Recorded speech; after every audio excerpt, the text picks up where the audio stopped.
Thank you guys so much for being here today. Today we're gonna go over some shading. Now there's a few points that I wanna go over as we try to fill these V's in here.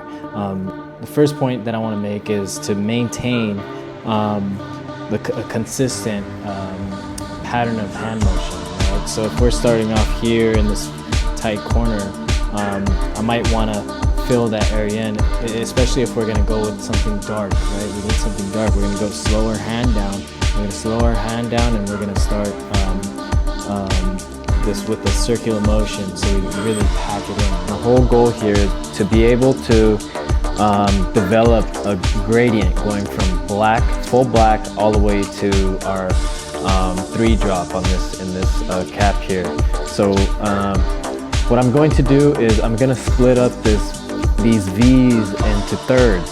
Now I'm gonna use, the reason why I'm gonna do that is in this first V here, I'm gonna be using a 7 curve mag, a 13 curve mag, and a 23 curve mag. So I'm gonna be splitting up these V's into 3s so I can show you what each of those cartridges do and relative to the amount of space that we're gonna tattoo.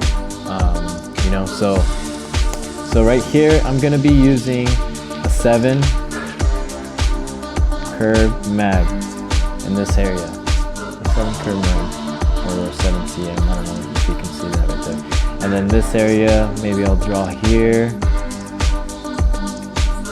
These will all probably go away once I start, but whatever.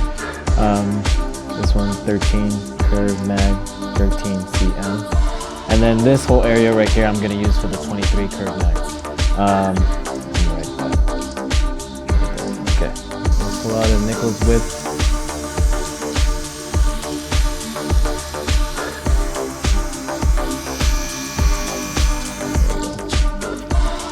And we're gonna start off with this 7 curve mag area here. So what I'm gonna do is I'm gonna hit this corner and start pulling towards me in this direction. And later on I might go this way, you know what I mean?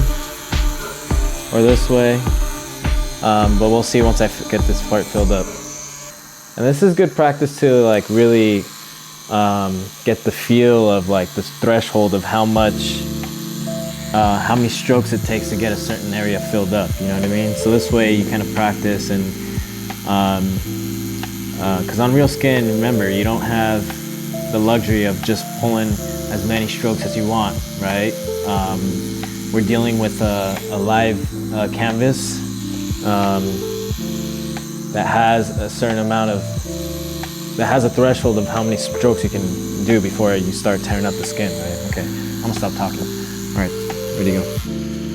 I'm gonna start in this little corner here, and just start, and then there you go. Now there's different ways you can do this. If you're, I'm being super careful, just attacking that line, because I want to make sure I get within the line too. I don't just, you know. And make sure it's a nice clean V. So once I get that, then I could start being a little bit more free. And just hitting that edge and just pulling towards me there. See? See that? See that? Trying to develop that gradient already.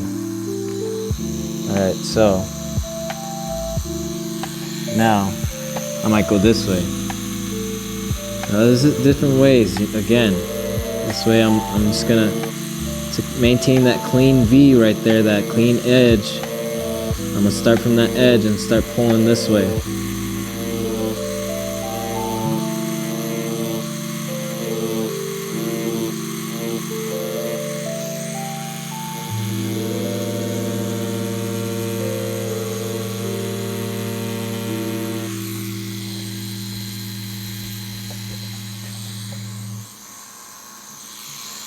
Okay. Now once I got those guidelines there, right? I got that outer edge. I can start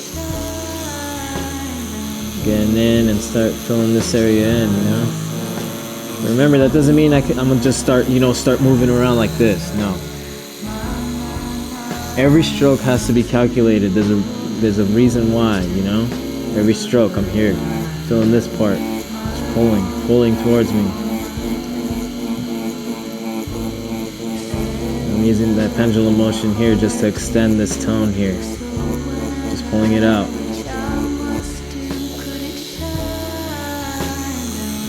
Do the same thing going this way.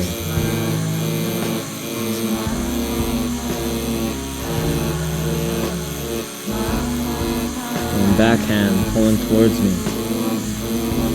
Pulling towards my right there.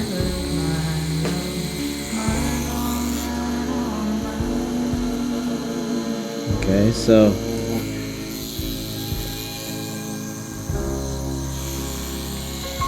here's another technique. So once you can do that pendulum motion, you could also, you know, slow the hand down, do the circle motion here. If you really want to get certain areas dark, just hit that circle area. Just hit that area in a circular motion like this. Boom. See how that really gets that? What I really want you guys to get is a feel for the skin. Like, feel the vibration of the fake skin. Just, you know, the vibration in your hand. Try to get that feel, you know. Because that's what's gonna tell you if your needle's really going in and penetrating and really making an impression. You know what I mean? That way you can really gauge of how deep to go and how long to stay in a certain area. If you really get a feel, it's a feel thing. You know, you can't go by off just looking. You know what I mean? It's a feel thing. That in order to develop your sense of the amount of threshold that certain skins have. You know, that certain people have on their skin, I should say. Okay, just to fill in this area here, it's gonna extend this tone so it's not as dark, but it's still pretty dark.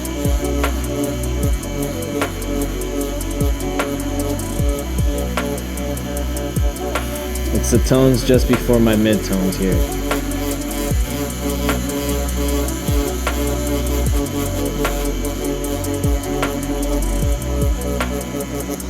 Okay. Let's go right there. So number two, the reason why you're having cloudy or like kind of messy transitions or shading is also because you're covering more surface area, right? And the more surface area you cover, that amount of surface area, you're gonna have a consistent shade, as opposed to like, so you say you have this full area that I want to tattoo. If I use a 7 curve mag, there's gonna be more impressions that more strokes that I'm having to make in order to cover that surface area. You know what I mean? So the more strokes you have, the more, you know, a probability of error or like, you know, some sort of blemish or whatever that you can cause by making more strokes. So that's why using a bigger mag, you know, something like a 23 and up, you know, kind of limits your amount of strokes of the amount of strokes you need in order to cover a certain amount of surface area. So now I'm gonna start getting into my mid-tones using a 13 curve mag, this section of the V here. I'm now gonna move on to the 13 curve mag. So again, here, now that we're getting into the gray wash, which are my mid-tones, you know what I mean? Now's our time to start that pendulum motion. Just really start focusing on that pendulum motion here. Before we were kind of packing it in there with the 7 curve mag because we really want to get that dark tone in. But now we're still gonna drive it in, you know? I'm not saying just brush it lightly. I'm saying we're really gonna start blending our tones here using our mid-tones. All right, so again, here I'm using a 13 curve mag. Again, I'm using about a nickel's width. I don't know if you guys can see that. Okay. I'm using my midtones here, my midtone. Okay. Here. Now if I were to get this down, we really want to maintain this clean edge here, right? This clean edge. So I'm gonna, same thing, I'm gonna pull from the edge. Actually, I think I'm gonna mix out a little bit too much. I'll shorten it.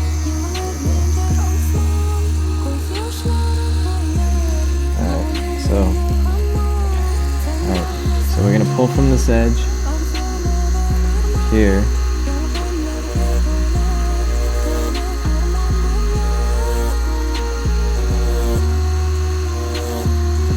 To maintain that clean V all the way up until we get to that 23 curved mag section here. Same thing with this side. I don't know if you can tell. So I'm gonna be brushing, like imagine you're just brushing this using a backhand motion, right? Not backhand like this, but like pulling away from you, I should say. Kind of like that.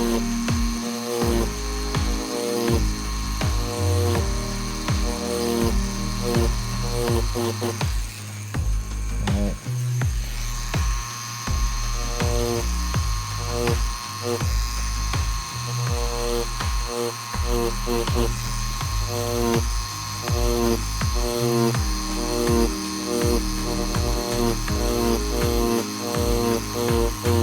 So the way I'm gonna fill this area now that I have the guidelines shaded in, right, or pretty much intact, I'm gonna pull the shading or the cartridge towards me in this manner. So I maintain that gradient in this direction, in this outer direction this way, right? So I'm gonna do that by going facing the mag towards me and kind of just pulling this way, right? And then for the remainder of the area that I'm gonna have to fill out, most likely these areas here, right? So I'm gonna pull this in this direction here. I'm gonna have some areas that I need to fill, so I'm gonna fill it by pulling this way, and then maybe this way, or either just backhand like that. You feel me? You see that? Okay. So this was the 7 curve mag area, and this was the 13 curve mag area, and then this area here is the 23 curve mag. So 13 and then 23. So those are the respective cartridges that I'd be using for this certain task here, I should say. So I'm gonna pull this way.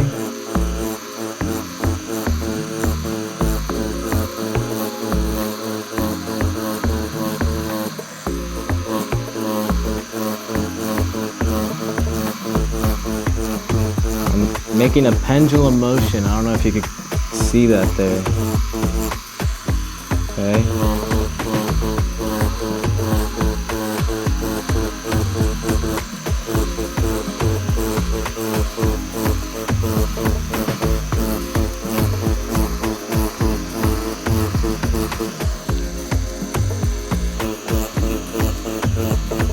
Back in to the initial direction of pulling straight outwards of the gradient.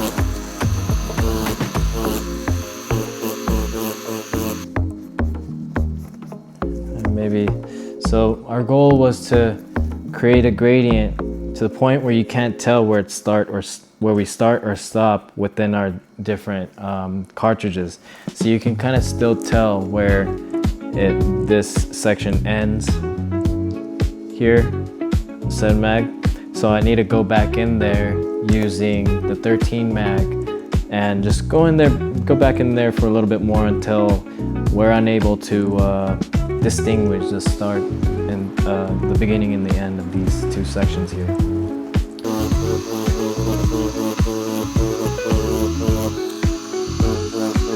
I'm using the pendulum motion here. kind of pointing as I'm going this way, I'm pointing, I'm turning my hand like this, going back and forth as I'm pulling this way, right? Just to cover the surface area and maintain that nice, smooth transition. Okay. As I was shading here, trying to create this gradient, right? You guys see now that there's no distinguishable area where you could tell where the two sections meet, right? So to you and me, it should look like there's one consistent tone, one consistent gradient. You don't want to be able to tell where one of the sections starts or ends. In this case, I think so that was the 7 curve mag area, and then this right here was the 13 curve mag area. Okay, so now I'm just gonna draw this line here just to. So this is the 23 curve mag area here. Okay, so same thing. The only thing that's different is now instead of a 13 curve mag, I'm gonna use a 23 curve mag going into this area. I'm gonna use the same technique. So I'm gonna pretty much pull the tones this way, right? Using like a shoveling motion, kind of not shoveling, kind of like a pendulum motion. Just pull. I'm gonna start pulling in most of the tones, and then to blend it, I'm gonna start that pendulum motion.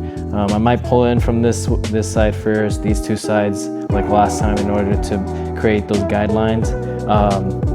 But yeah, so that's pretty much what we're gonna do here. All right, guys. So the third point I wanted to make before we get into the section with the 23 curve mag is that we want to maintain a singular direction, right? We don't necessarily have to stick with one direction only. We can certainly go with 2 or 3, you know what I mean? But that's what cross hatching is, right? When you overlap 2 areas, you're pulling from this direction, you're crossing, right? You're cross hatching, right? And you know, that's a great technique. What I'm saying is the more directions that you're pulling it from, the higher the chance you're going to be able to see more imperfections because of the inconsistent directions that you're pulling from. So you want to maintain, you know, consistent directional pull, right? As much as possible. You know what I mean? So yeah, so let's get into this 23 curve mag here.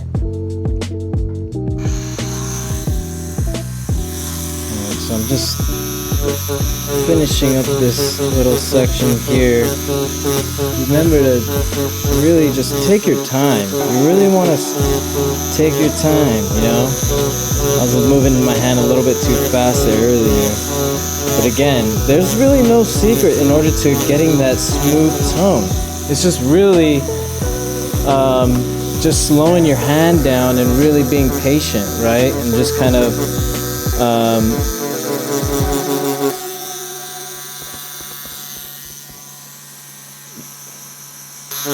that's what it takes. It just takes time, especially with the lighter tones. You know, you got to go over and over and over until you get that the right amount of saturation that you're looking for, right?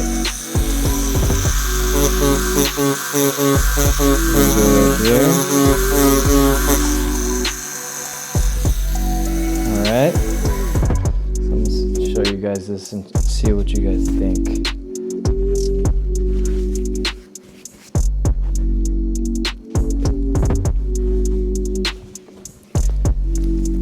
What does that look? How does that look? Can you guys see that? Right. It's pretty smooth, right? We started down here with full black and kind of just gradually built our gradient, right? We kind of want to just like drag the tones down, right? All right, guys. Again, thank you guys so much for watching. I hope you guys learned something with me here today. Now again, this is a perishable skill, right? Shading, lining, all that stuff. It's a very perishable skill, so we gotta keep building it up. I got 10 years under my belt, but that doesn't mean, you know, I gotta stop practicing, right? I gotta practice every day and really build up my skills, right? And maintain them. Again, just to go over a few things, a few points that we went over today. Number one is maintaining a consistent pattern of hand motion, right? Two, we want to use the right tools for the job. We're not going to use a small mag to cover a large amount of surface area.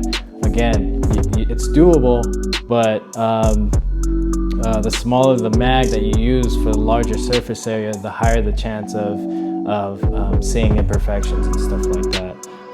And number three, maintain a directional motion, a singular direction, right? And I'm not saying you gotta stick to one direction, right? But because there's things called cross-hatching, right? Which are multiple directions, but you wanna maintain that same direction. You don't wanna be filling it in like you're scribbling like a little kid on a piece of paper, right? You don't wanna scribble, right? Because that's not how it goes. You gotta maintain that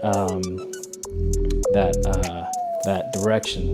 So yeah, there you have it, guys. Thank you so much for watching. Last pointer here, subscribe, like this video. Yeah, we'll see you guys later. The next time we're gonna start shading using liners. All right, so we're gonna go through that. So let's check out this.